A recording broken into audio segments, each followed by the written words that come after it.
Paul, thank you so much for making the time to come on. I know that you're busy today, a busy conference day, um, and we've got so much to talk about. And probably this will last 3 hours. Well, it would if you had that much time. Um, Rewilding is having a moment. Is that fair to say? It's certainly fair to say rewilding seems to be of the moment. Yeah, I mean, it seems to be connecting. Yeah, I don't want to use that word zeitgeist, but it does seem to be part of a zeitgeist at the moment. People are picking up on it. People want to know about it. People want to feel they're doing it, and so forth. So, yeah, I it is think it's having a quite moment. empowering, actually, to think that we can make even a little bit of difference. And rewilding works on lots of different scales. I mean, we've even got Leo DiCaprio. Uh, as I want to say Leo DiCappuccino, and it's not right. Yeah. Rewilding nation. You're talking about let's have Scotland as a rewilding nation, which is amazing. But I mean, I come to you because I read with avid interest your book that you co-authored with Kane Blythe, Rewilding. And what I really loved, as somebody who has studied this subject, is the context that you put rewilding into. And I'd love to start with that whole sense of so far we've been on a journey with these issues with conservation and ecology, and we've had different approaches through the decades. Can you talk us through that a bit? Yeah, I mean, there is something lovely about the practice of conservation, but also the science underpinning it. And part of my PhD was really understanding the history of conservation and conservation science. And when we're looking at the journey of it, and maybe the journey of the conservation movement, so putting rewilding in that context, we really started getting interested in nature and the conservation of nature with the advent of natural history, which was real sort of craze in the 19th century, and then the idea of protecting nature monuments, special places, and then we had the wildlife movement. But really, when we were getting to the sort of 1970s, there was this awareness that nature needed to be protected, perhaps in a more systematic way. I mean, the sort of foresters had already been here, and at that time, the discipline of ecology was just starting to gain traction, I suppose.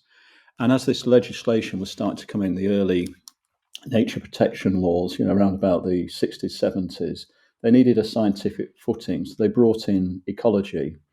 And at that time, ecology was a systems, they understood ecological systems, but we didn't have the science or technology, or, we didn't really have databases in these days. So it started off as what we call community ecology, of let's sort of, take some of those natural history ways of looking at classifying different bits. So, okay, let's start classifying, vegetation communities and then species, and think about those units of nature. And then we can sort of define those and protect them in law.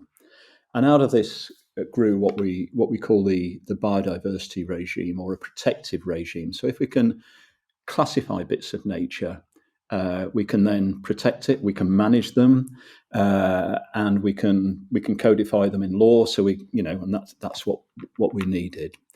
And that was really, that's been a big way of doing conservation up until recently, really, up until probably, well, I'll go on to this, but anyhow, up until the end of the 20th century, creating protected areas, but let's have a representative range of protected areas. So try and capture that variability of nature, but variability really measured in habitat types and species assemblages. And this is what we call a compositional approach. This is a technical word to nature conservation, and the science that underpins it on it. And then for all sorts, I mean, ecology had always been interested in system and system interactions and thinking beyond species in some ways on it. So as we got, better databases, spreadsheets, modeling coming in on it. Ecologists were able to start thinking more about interactions and what was interacting. So rather than just a species interacting, is it the traits? Is it because the species is big, or it's got horns, or it eats leaves, or whatever? So really thinking more what we call functional ecology, and then thinking about, well, hang on, what is not just the presence and what's there, but what is the role of different species in ecosystems, and really starting to understand how ecosystems operated in it. And this is And really that the root concept of. of a niche that something fills, in that sense. Well, not quite. Well, yes and no in it. So it was the concept that ecosystems, rather than being so the composition, that earlier thing was thinking about ecosystems a bit static. You had this type of habitat and these species in the right place at the right time, sort of thing. But when we're starting to think of system interactions, you then realise that there's dynamics. So the concept of a niche, it moves from being a particular habitat like a hay meadow or a woodland it moves to being something a bit more ephemeral. Uh, a, a sort of mud with lapping water, which is just there in July in it, yeah, or a berry crop or whatever. Things are much more dynamic. So that notion of niche becomes thing which isn't a place where something lives all its life. It's a bit more like, we live our lives, that we go into different niches on how we feel in it. We may go to a coffee bar, or we may go here, or whatever. So it was bringing in this much more dynamic notion of ecosystems on it. And, that in some ways is the root of the rewilding approach and the rewilding science behind it. The sort of that ability, to be able to think in a systems way rather than think in a bits and pieces way. So you're enabling a system as opposed to enabling one set of species or one species, or Yeah, when so you're if we think rewilding. of what characterises it, so if we're thinking about this both in science and practice, what characterises a rewilding approach, and there's words which are used to this. So one is the notion of self-willed natures, and that's the idea that rather than us thinking, oh, nature should be like this, or it'd be great if it was this for this species, is actually putting quite a lot of trust back in the system, and thinking about, well, if we understand what the fundamental processes are and the functions and the interactions are, which enable that system to do the stuff it does on a planet on Earth where you've got energy coming in and it's a force. If we can get those in, we can restore the potential of ecosystems to self-recover, to self-find complexity. And of course, that's really important, because if they have that notion of self-willedness, technically it's called non-human autonomy here, then the systems can respond to climate change and changing environments themselves, rather than us trying to manage that change on it. So that notion of what do you call it, self-willed ecosystems, and thinking about restoring the processes which enable that, is really central to rewilding. And this is where a lot of the megafauna come in, for instance. But then there's also this idea of open-ended conservation on it, where rather than us determining what is good or what nature should be, so of course we've all got our images of nature's like this or nature's like that, is that we'll steer the system, but we allow it to create new future natures on it. And some of this is quite surprising and quite exciting as well on it.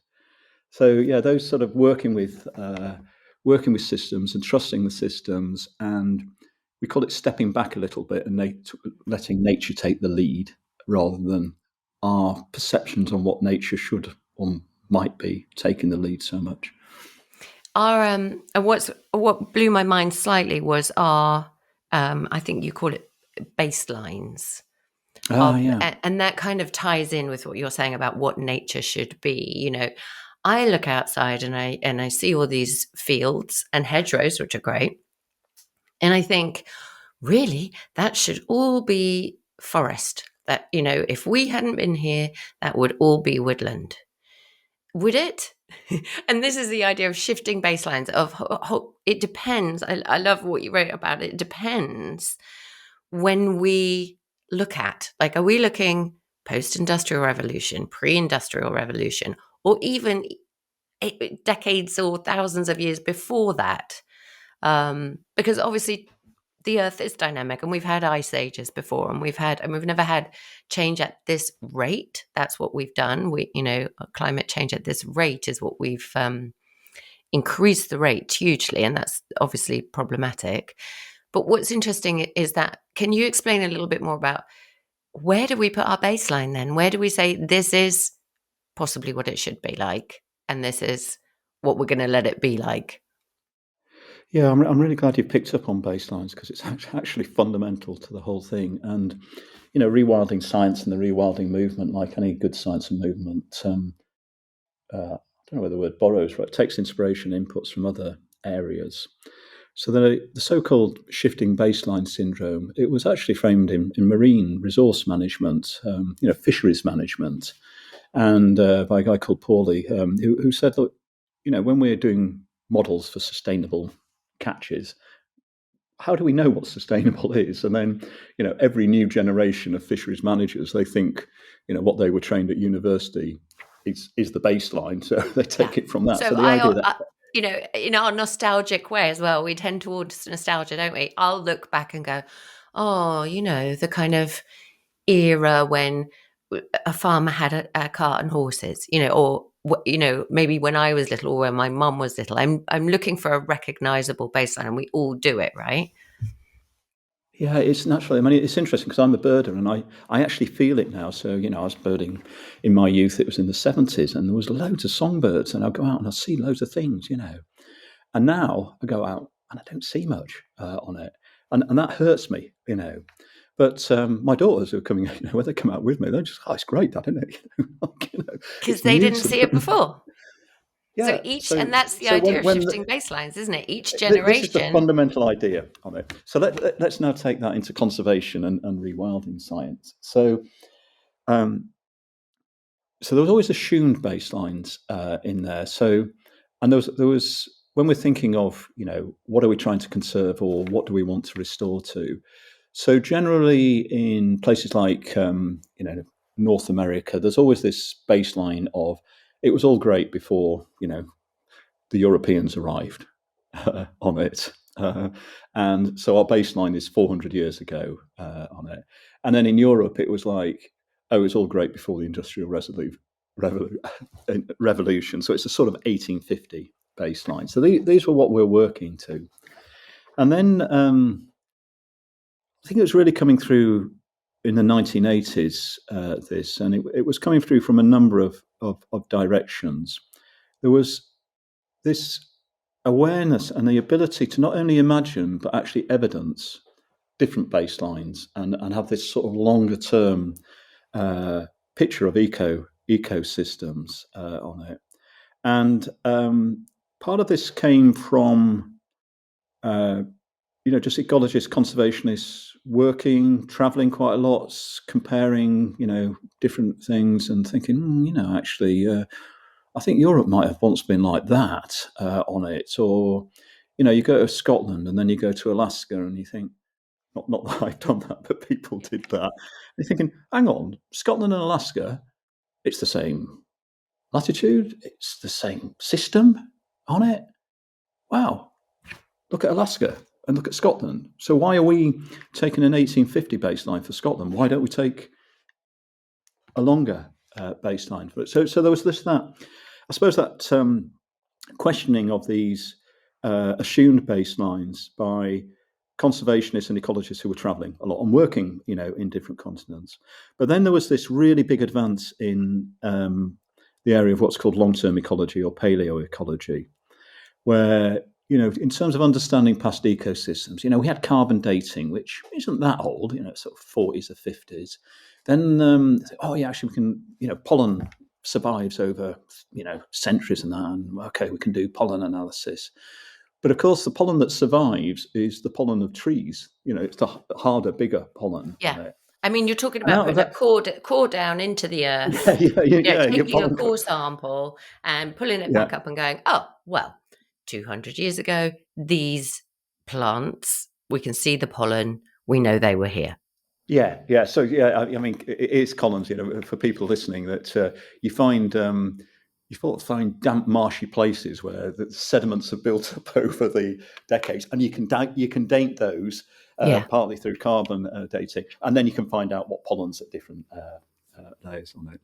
It's quite a I won't say tedious work, but I know colleagues who did PhDs on pollen analysis. They spent a lot of time looking down microscopes, listening to audiobooks. Anyhow, but I think one of the distinction. Well, there's two really nice developments there. If people are interested in the science on it, one is that microscopy got to the level, or people realised, is that you could, as well as pollen, you could do the little silica shards called cytoliths, which give grass the structure. And once they were able to do that in those cores we've just been talking about, they're going, oh, heck, we thought it was all trees. There's loads of grass in here as well. Mhm. So that, these unsettlings, we call them, awakenings. Oh, okay.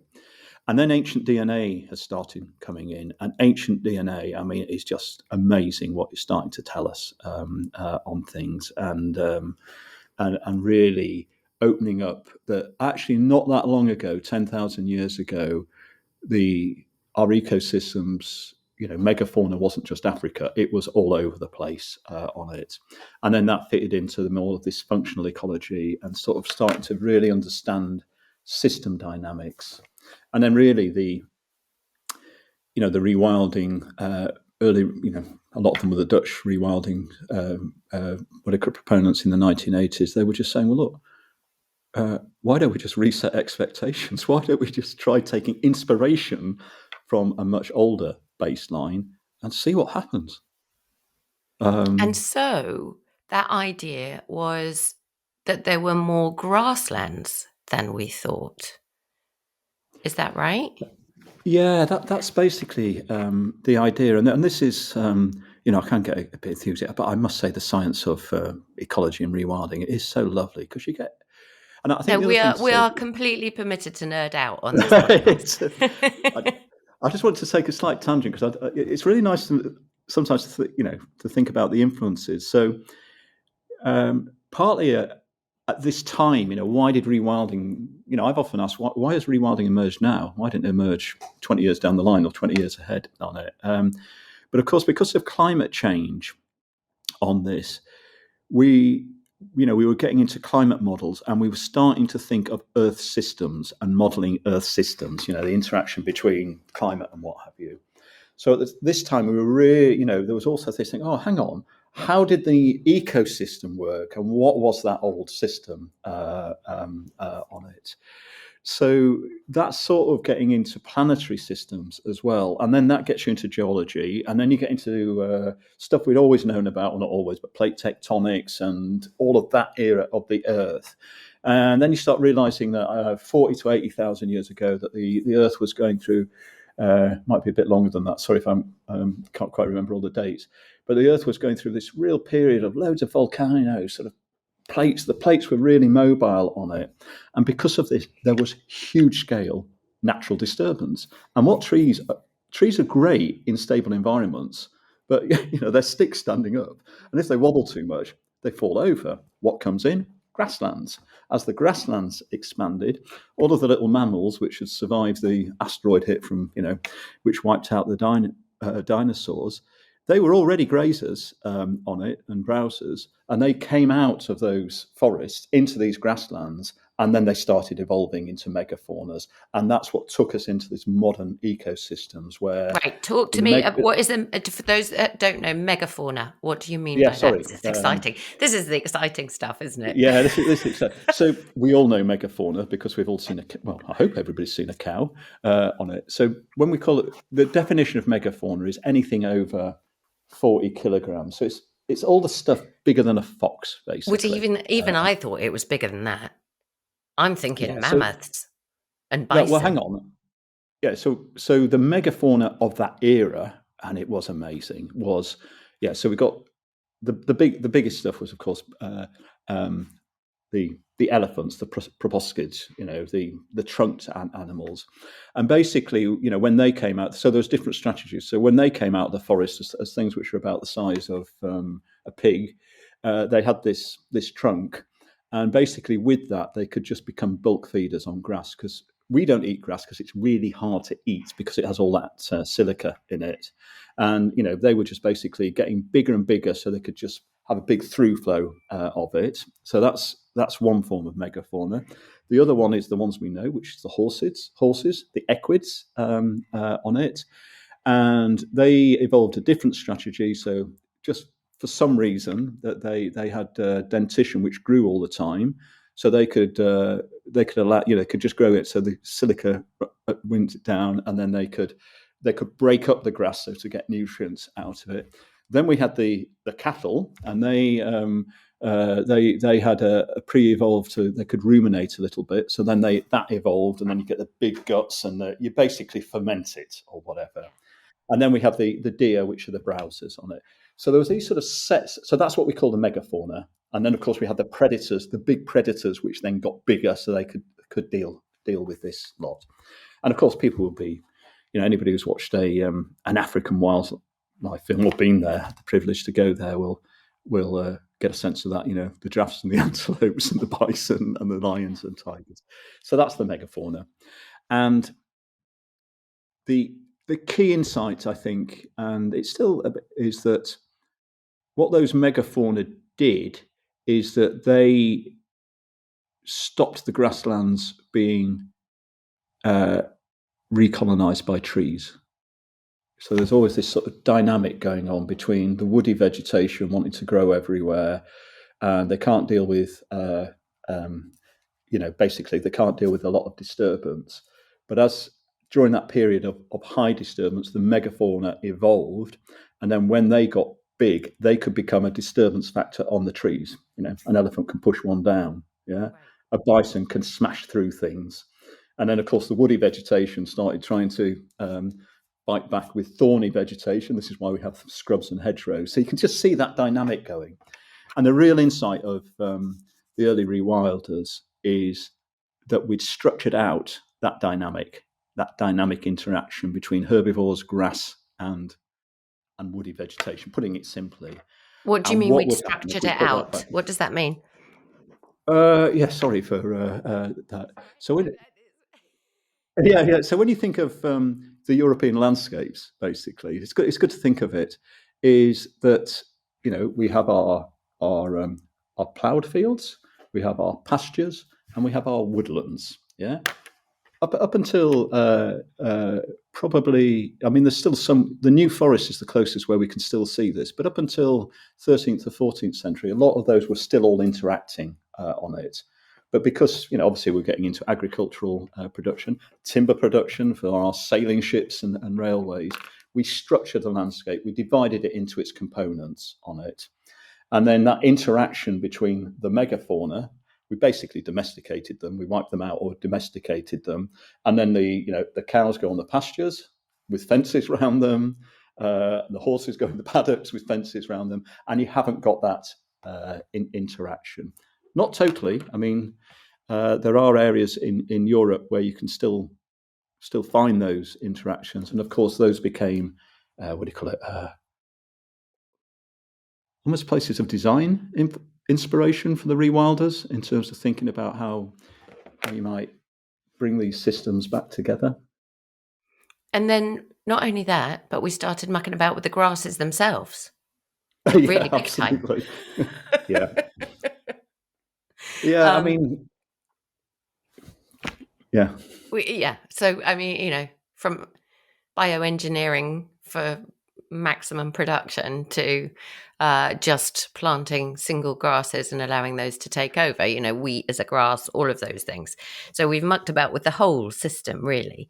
So, yeah, and we brought new megafauna in, or sort of the smaller one like sheep and what have you. And it is quite. I mean, in some ways, this is the sort of in sense, rewilding does help us to think about the way we do agriculture, actually. So, a lot of the natural processes. So, I've just said we've structured it. We put let's just do cows. We put cows on pastures on it, and those pastures used to be, mixed, and the cows or the horses would, they'll defecate in certain areas on it, and then because then you get nutrient patterns, and then the nutrients give, the bushes a kick off, so then you get scrubby patches and so forth. So you've got a dynamic going on there.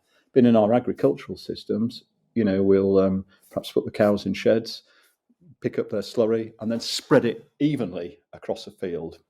So, it's this move from basically natural messiness and diversity, complexity, to what we tend to just use the word structured landscapes, where they're more two-dimensional, I think is perhaps the way to say it. So if I wanted to rewild an area, say of the UK, a small area of the UK, I also love this about your book. There's you talk a bit about the idea of Pleistocene rewilding, and maybe we should just be reintroducing woolly mammoths because they do the job. I also there's so much to talk about, but I do nerd out on this stuff. But if I was to literally, is the best thing for me to get some megafauna and put it on the land? Or because my theory would be still quite protectionist. I'd be like, oh no, nothing's coming on and eating these plants because they need to grow, and then I'll get more biodiversity. And how do you approach rewilding with all of this information? Yeah, it's a good question. I should just say I've never pushed for mammoths coming in, because I think that's down the road on it. But when we're thinking about megafauna, But we will talk about species in a minute, because there's that whole thing about you could actually potentially swap out a species that doesn't belong. Let's get onto that in a minute. Let's talk about that in a minute. Yeah, but I think so. What I was just going to say, it's good to start thinking perhaps with, I think your question was maybe in the UK with the megafauna we've got, if you like. So that would be, horses, cattle, deer, and pigs, for instance. And I think you raised a really good question of that. If we're saying, well, it's good to have these back on the land, and it's good to have a mix of them, because they all do different things, as I just sort of explained with that evolutionary things, and therefore they have different effects and different contributions. We use the word ecosystem engineers. If you imagine you had, they're sort of, the way they act they sort of act as natural engineers and shaping an ecosystem with it. So if you've got a mix of good engineers with different skill sets, that's going to be good. But there is this issue where we've got in the UK where, our nature is quite impoverished, and, some of our plant communities, or, all the species, like rare butterflies or whatever, which live off them, you'd be a bit gutted if your herbivores came in and ate them all and trampled them all and damaged them. Absolutely. So how do we deal with that? And we have got a finite amount of land to rewild. It isn't a free and open-ended system. It's closed. It's like, here's this portion of land we're going to rewild. It isn't the whole of Scotland, whatever Leo DiCaprio says. And it isn't it isn't the whole of the south of England either. It's not going to be vast tracts of land, let's face it, because we will have to live here and produce food here. So it's a closed system. We're going to have portions of land to rewild. We're not quite thinking of it like that, actually. So the work we do a lot is thinking of rewilding. So the rewilding approach, okay? And we can say that there's a pure, rewilding approach, and then there's versions of it. There's the rewilding principles which guide an approach. So a lot of the work we're working with is with landholders who often in the uplands or in land which is marginal for agriculture. And as we know, agriculture is becoming more intensive, but it's also becoming much more tech enabled and much more efficient and going to the better land. And in Europe, there's large areas of Europe where agriculture is collapsed. There's rural depopulation, and that's a big inspiration. But there's also quite a lot of large areas in England in the uplands. If we're thinking, going above Manchester into that big Northern Pennines area, or thinking of large areas of Scotland, where it's like, oh, do I want to go to industrial forestry, or maybe I prefer to do something different? Oh, the sheep's not really working. Oh, the whole shooting estates thing, and there's people are saying, we wouldn't mind a different model on this, and it's almost the where rewilding is becoming a form uh, of a nature-based enterprise on it. So restoring an ecosystem, with complexity in it, with dynamic, with free roaming, large animals in it. Even if these are just free roaming cattle, or what have you. They're now thinking about these as assets which can generate, or we're thinking about this, which can generate different revenue streams on it. So one of them revenue streams, which is getting more, is the interest for experiences and personalized experiences, getting out in nature, be this stays, wellness retreats, activities, safaris, all of this sort of thing, which NEP has really sort of shown there's a really great demand for it, and that there's a real feeling that there's a lot of demand for that. So, and of course, rewilding areas, they're different from the surrounding landscape. They're exciting. They're fantastic as sensory places as well. So looking at rewilding as an asset for that income stream. There's also a sort of eco-ranching type idea. And I know we don't think of ranching in the UK, but if you've got free-ranging large herbivores, because we don't have to be the predator, because we don't have the predators for them, we can ranch them, we can offtake them and harvest them, and then that goes into the premium produce market on it. And then there's a new area, which is actually the conference which I'm at here, which is the area from these restored ecosystems. As the ecosystem expands, is generating or selling carbon credits and new nature recovery credits from those to companies and investors on it. So we're really looking, and I think this is where rewilding is moving, is in nature-based and as an asset for nature-based enterprise models, and that opens up much more opportunity to scale. And of course, it's then rewilding as a contributor to the aspiration of net zero, nature positive, well-being economies and rural regeneration on it. Yeah, which is huge, because then immediately Yeah, it becomes sustainable. yeah, and Um, it becomes hopeful as yeah, well. I think It that's really partly does. why it grabs us, why the idea of rewilding grabs Yeah, us, because it is hopeful, and but we Philippa, do can I just go see. back to your sorry to butt in? Just go back to that key point you made though about rewilding not damaging our rare habitats on it.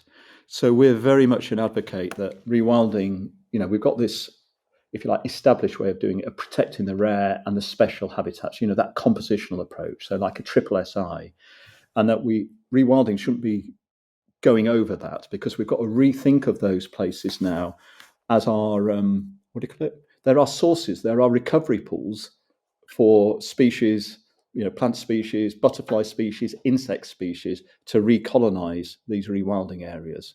There's no point rewilding an area if you don't have the species to come in and recolonize those things.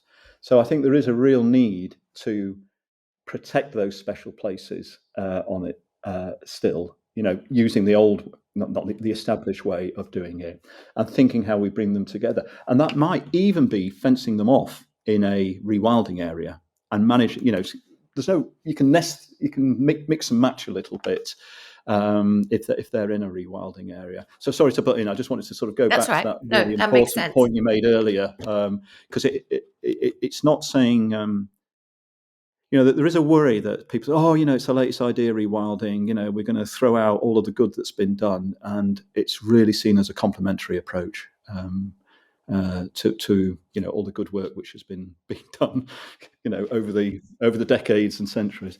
Capitalizing on what we've already Mm. achieved, which is, Yeah. which is a lot. Um, let's then go, partly for entertainment's sake. But I've had Go this on. conversation with people who've said to me, well, if you need like a top predator, why can't you just move any old top predator into that niche, into that ecosystem? Does it make any difference if it was from a different continent? And of course, the pure conservationist in me goes, oh, of course you can't do that. There are a million reasons. Well, what are the reasons? Well, I'm not sure, but there will be a million reasons, probably half of which we don't know. And that's the other thing about nature. It's always, I mean, wolves in Yellowstone is a great example. It's always proving to us what we don't know rather than what we do know, and how complex interactions can be. But I was really intrigued by that thought in the book that, well, you could potentially swap out megafauna. So, like bringing bison back to the UK, for example. Yeah. I mean, I mean, I think all of us who just just enjoy the sheer creativity of it and just think, oh yeah, what if? I mean, it's Yeah. good fun to think about these things, and I think it's really worthwhile thinking about these things because it's not saying you're going to do it, but it might spark a really good idea on it. So really, this it's called taxon substitution. So you substitute an extinct taxa with another. And the really nice example of it, if anybody knows the stories in the US where pronghorn antelope, which is a species which can run really fast on it, I've seen and them. They're so fast. have you seen them? I've never seen them. I'd just love to They're see them. I'm going lovely. to go. And it's bizarre to see because you're driving through somewhere like, Wyoming, and you suddenly think, wait, am I in Africa? Because there's these herds of antelope. Yeah. And yeah, they're crossing the road, or they're just getting on with their stuff. But they seem like they shouldn't be there, of course, because we're so Yeah, but they used should be to. there. Of course they Yeah, should, but we're so yeah. used to seeing, associating antelope with Africa. But pronghorn, no, and I've seen them run there. You got to be really with bears and wolves around, I guess. They're fast. Well, but they're like that because there used to be a version of the cheetah in America. So and so this was a really radical paper. I think it was put out in 2005. It was great actually. It was actually called Pleistocene Rewilding by Josh Dolan, and he said, well, we've done a really good job in Americas because the pronghorn was nearly wiped out during the settler movement, and it was protected in reserves, and now it's back. But really, have we conserved it? Because it's not there in an evolutionary setting where it actually has to leg it from cheetahs, or it wasn't the cheetah that the sort of American thing. So should we reintroduce cheetahs to finish off that? We don't have the American. I'm forgetting the name of the American version. It's extinct. And that's really the great idea of taxon substitution. And I go sort of, why not? I mean, the predator isn't going to cause a lot of harm ecologically. It might be, from a sort of people living in the area, it might be a bit of a mad idea on it. And the But coyotes won't like it because they currently live off the pronghorn. the who? Sorry, The coyotes. but It's not the but wolves; actually, it's this actually the coyotes. Yeah, but yeah, there's a no, skew you're in the right actually. system, right? But also the cheetahs will feed on the coyotes, and then the coyotes will change their feeding behaviour on that, and then because they feed differently, the little stuff which they prey on then gets a release because they don't quarter the land in the same way, and then the ecosystem kicks off again. So there is good reason, there is good logic, if you like, behind doing these things on it, and this has happened in the Indian Ocean islands where they've used the only remaining giant tortoise to fulfill these roles for extinct Yeah, they've giant swapped tortoises. out because the original one doesn't Yeah. exist anymore, right? Tell us, yeah. Well, what I was just going to say, so I think your question is I quite like these ideas of taxon substitution, but they become very, what do you call it, controversial, because some people, uh, it's funny. We live in such cosmopolitan societies, and in some ways, nature is willing to be cosmopolitan, but we get a bit funny about it when we think we're mixing it up, and we've got mixing non-native species into it. So I definitely have a visceral reaction to that. The thought of there, because I think for me, it's a purist thing of what don't we know? Like, okay, I see the logic. I see how a cheetah would fit that space left behind by the now extinct predator that was there. I see that it would be good for pronghorn population numbers. It would be good for the other species that now are trying to fill that space. But equally, I think, but what don't we know? What quirk of behavior? What change will a cheetah affect that predator who evolved to be there wouldn't affect? If you see what I Yeah. mean, affect rather than effect. And so, for me, I think that's the thing. I think when we mess with nature at our peril because there are things we don't know, like when somebody let out mink in the UK or the signal crayfish. I mean, the ramifications on our rivers and populations of wildlife, voles, for example, are huge. And could we really have thought through all those ramifications if we had given the chance? I'm So justifying this is a being really purist. yeah. So I think you're right, and there is these because there's so many what do you call it, disaster stories about inadvertent introductions or purposeful ones as well, which have gone badly wrong in it. There is a real a caution here, and I think that's important. I think what the way the rewilders saw it was like if we know that the megafauna, the bigger stuff, the ecosystem engineers, they do have a really disproportionate role in the ecosystem, but also in the as sort of allies in restoring ecosystems. One of the things we do know is that humans are pretty good at wiping out megafauna. So actually, we can have a bit more confidence that we can control megafauna if they go wrong, if things go wrong. Megafauna gone rogue sounds like a great movie. If megafauna go rogue, I'm just going to qualify that because if wild boar and pigs go rogue, they are difficult to control. But True. these are the ones. But actually, I find this question you're asking quite interesting to think through in terms of the beaver on it. So, I was beaver, thinking beaver too.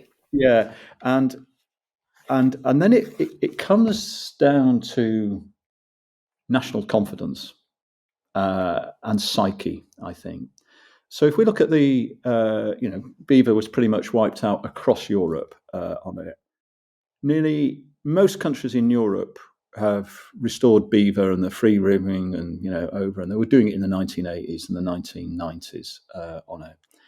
And we in Britain are still at the stage where we're so fearful of what might happen that we only allow them in fences on it. And this has always intrigued me really about the contrasting this. Well, why is it that the Dutch and French have just done it, or the Germans, and they just live with it and they handle it, whereas we're really fearful of it. And I think this comes back sometimes, like attitudes to risk, which I think is what you were just talking on, where and public attitudes as well on it. Whereas if we look in the Netherlands, they're so pragmatic. They just sort of think like, well, if things go wrong, we think overall the things will be beneficial. If things go wrong, we can just work out how to sort it out on it. But that's not the saying that if you put a signal rate thing, they'll be the first to say no, we're not going to be able to control that. But when it comes to a beaver, we can deal with that. And then again, you have the Germans who say, oh yeah, well that's the way we'll do it is we'll just zone the country into places where they're fine to have and places where they aren't, and then we'll cull them when they go into the other places on it. So a lot of it comes to, if you like, culture at the end of the day, these questions. And in the UK, we have quite a cautious culture when it comes to nature innovation, if we call it that. Yeah. But I think we are quite excited when it comes to rewilding as a nation. And it's not just a phase that we're in that's going to go away, you don't think? No, I think I'm a geographer, and one of the things I've always been interested in the different versions of rewilding which emerge around the world on it. So rewilding isn't one thing. I mean, if we look at Dutch or European rewilding, that's different from North American rewilding, which has this label 3 Cs: cause, corridors, and carnivores. It's a different approach. If we look at the sort of rewilding going on in Australia, it's really different because they have suffered massive historic extinctions through introductions. So I think there is a real enthusiasm in the UK. I think there's actually a difference between English and Scottish rewilding actually emerging, and they will, there is an English version of rewilding, which in some ways is characterised by NEP, and that's more of a farm rewilding model, farm wilding. I think in Scotland we're going to see a different one emerging, and I think that's rather lovely. We don't have to have one standard model of conservation or rewilding for the world. It will be nature conservation is a cultural effort at the end of the day. I think we can, in England, I think we can challenge ourselves to say, why are we being a bit cautious? Or, if we think of rewilding as a form of landscape or ecological regeneration, when we came to urban regeneration, we really looked for inspiration from the great cities around the world on it. And I don't think we quite do that in the same way when it comes to rewilding, which is a form of nature regeneration. And I don't know, I'm not quite sure why that is, if I'm going to be honest. I think I'm with you. I think it's cultural. I think that idea of farms and farmland is very much considered part of our cultural heritage and how we view the countryside and how it should be and what our ideas of it are. So maybe that's part of it. I think so. And I think, well, let's enjoy it like that then. It will be our farm wilding model. I think Scotland can do a different model though, because it's 400 large estates basically, and I think that's you've mentioned the Rewilding Nation initiative, and that comes from the whole way rewilding has been approached in Scotland. There's some really sophistication in it. Scotland, the big picture, doing a lot of cultural conversations, going around the towns and villages, doing presentations, films, inviting people to reassess and rethink, going back to baselines and asking those questions of what do we want nature to become and what could it become and how this would do. So I think that there is a different conversation in Scotland, and then we've got these big projects like the Afric Islands projects, and actually Scotland's got some, it has rewilding projects, or what I call proto-rewilding projects, which are already 20 or 30 years old. So there is places where people can see what happens when an area is allowed its natural regeneration.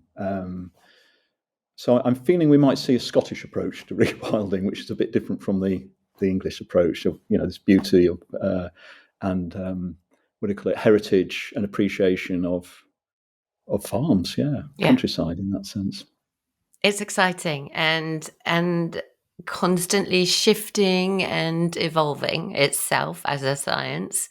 But thank you. We will let you now get back to working out how we're going to pay for it all. Yeah, finance it all. Which sounds what you're going to do at this conference. But really appreciate your time. Thank you so much, Paul, for joining us. No, thank you.